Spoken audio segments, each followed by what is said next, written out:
कहा जाता है कि हमें दिखाई देने वाली दुनिया के अलावा और भी दुनिया है। एक ऐसी दुनिया जहां हम इंसानों से भी ज्यादा पेचीदा जीव रहते हैं और हमारे मरने के बाद भी जीवन। एक ऐसी दुनिया जिसका जिक्र भी हमारे रोंगटे खड़े कर देने के लिए काफी है। हम अक्सर इन्हें किस्से कहानियों की बातें मानकर अनसुना कर देते हैं, जब तक कि हम खुद उसका सामना नहीं कर लेते या फिर नहीं मिल जाते उनसे जुड़े डर के निशान। ये कार्यक्रम लोगों के साथ घटी घटनाओं से प्रेरित है।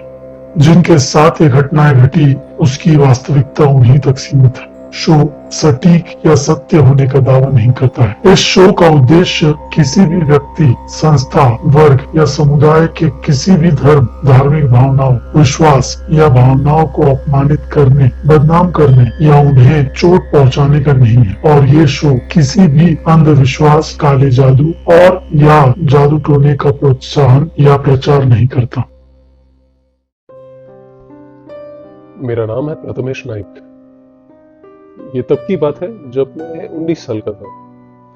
हमारे कॉलेज के दोस्तों ने मिलकर एक पिकनिक प्लान करी, जो कि था महाराष्ट्र का एक हिल स्टेशन लोनावाला। ट्रेन करीबन 2 घंटा लेट थी।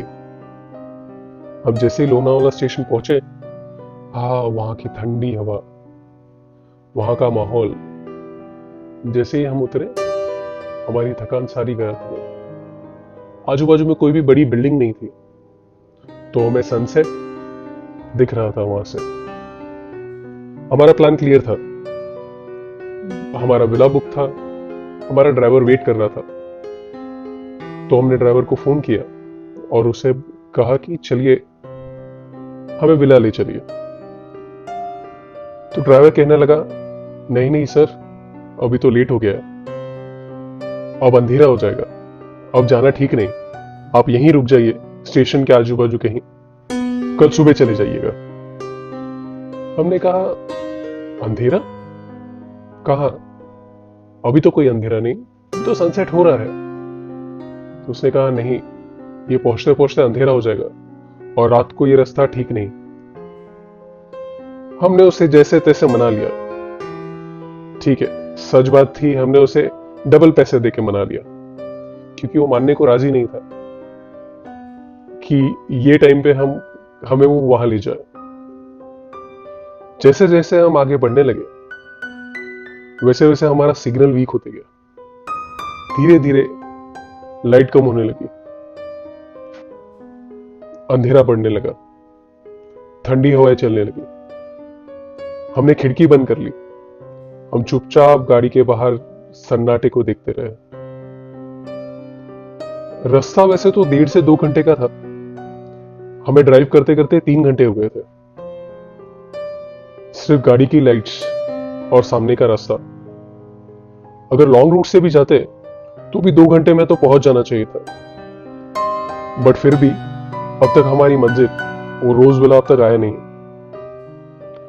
मैंने ड्राइवर को पूछा, भाई क्या हो गया, हम 3 घंटे से ड्राइव कर रहे हैं, हम रास्ता तो नहीं भूल गए? ड्राइवर कुछ हड़बड़ाते हुए कहा कि अरे नहीं साहब, हम सही रास्ते पे हैं। उसकी आवाज में मुझे इतना कॉन्फिडेंस नहीं लगा। मुझे लगा कि वो रास्ता भूल गया है। एक दोस्त ने बोला, क्यों ना हम यहीं कहीं रुक जाए और सुबह होने का रास्ता देखें। पर अनजान जगह और साथ में लड़कियां, ये ऑप्शन कुछ ठीक नहीं लग रहा था। तो हमने गाड़ी थोड़ी स्लो कर दी, ये देखने के लिए कि आजू बाजू में कोई दुकान, घर या इंसान दिख जाए तो उससे रास्ता पूछ लिया जाए। हमने जैसे ही गाड़ी थोड़ी स्लो की, हमें थोड़ा आगे बड़ा सा घूंघट लिए एक लाल साड़ी में औरत रास्ता क्रॉस कर रही थी और उसके गले में मानो एक रस्सी सी बंधी थी। रस्सी, एक मोटी रस्सी, जैसे मानो फांसी का फंदा हो। हमारी गाड़ी धीरे धीरे उसके पास पहुंची। वैसे मेरे दोस्त ने खिड़की खोली और बाहर जाके पूछा, ओ मेन साहब, यहाँ पे रोज विला कहाँ है? उसने हमारी ओर नहीं देखा, उसने कोई जवाब भी नहीं दिया। मेरे दोस्त ने दोबारा थोड़ी ऊंची आवाज में कहा, मोमिन साहब, यहाँ पे रोजविला कहाँ है? तब तक हमारी गाड़ी उसके पास पहुंच चुकी थी। उस औरत ने हमारी ओर देखा नहीं, बट अपना हाथ उठाते हुए दाई ओर का रास्ता दिखाया। हमने खिड़की बंद करी और जैसे ही हम आगे बढ़े, हमने उस औरत को गौर से देखा। उसके गले में सच का फंदा था, सच का फांसी का फंदा। अचानक हमारी रूह कांप उठी। हम देख के हक्के बक्के रह गए। हमें देख के लगा कि नहीं, यहां पे कुछ तो गड़बड़ है, कुछ तो ठीक नहीं है इस जगह। और हमने गाड़ी टर्न लेके उस दाई ओर बढ़ना शुरू किया। हमने हमारी पीछे की खिड़की से देखा, वो रस्सी का छौर आसमान में उड़ने लगा और धीरे धीरे वो औरत उस फांसी के फंदे पर लटक गई। उसके पैर हवा में थे, करीबन 2 फीट ऊपर। हमारी देख के रूह कांप गई। लड़कियां चिल्लाने लगी। हमें समझ नहीं आ रहा था हम क्या करें, और वो धीरे धीरे हमारी ओर बढ़ने लगी। ड्राइवर ने देखा, वहां से गाड़ी भटक गई। कुछ आधे घंटे बाद हम उस विला में पहुंच गए। हमने उतर के चैन की सांस ली। हमें वहां केयरटेकर मिला। हमने उसे सारी रास्ते की आप बीती बताई, तो उसने कहा, साहब आप काफी लकी हो, वरना लोग यहां रात को वीराने में इस वीरान रास्ते पे निकलते तो है मगर कहीं पहुंचते नहीं।